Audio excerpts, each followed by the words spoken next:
হায় হায়, আমার মুরগি কোনায় গেল? আমার মুরগি কই পড়লো? চাম্পা, তুমি কি আমার বাইকের পিছনে থাকা একটা মুরগিকে দেখেছো? না না, আমি কোনো মুরগি দেখি নাই। হায় হায়, আমি বাসায় গিয়ে এখন কি বলবো? আমাকে আবার একটা মুরগি কিনতে হবে।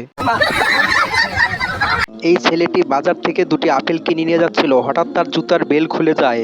ছেলেটি যখন জুতার বেল বাঁধতে ধরে তখনই একটি দুষ্টু মেয়ে এসে তার আপেল দুটি লুকিয়ে ফেলে।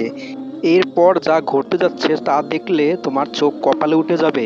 মেয়েটি যখন পকেট থেকে মোবাইলটি বাইর করতে যায় তখনই অনেকগুলো টাকা পড়ে যায়। ছেলেটি টাকাগুলো পেয়ে অনেক খুশি এবং আনন্দ নিয়ে বাড়ি চলে যায়। বিপদে পড়লেই সবসময় শক্তি নয়, মাঝে মাঝে কৌশল খাটিয়ে বাঁচতে হয়। দেখুন, এই মহিলাটি ছিনতাইকারীর কবলে পড়ে যায়। অবশেষে সে একটি খেলনা পিস্তল দিয়ে এমন একটি ভাব নেয় যা দেখে পেছন থেকে ছিনতাইকারী পালিয়ে যেতে বাধ্য। পরিশ্রম করে আয় করাটা হলো গর্বের, হাত পেতে নেওয়া কিংবা ভিক্ষা করাটায় কোনো সম্মান নেই।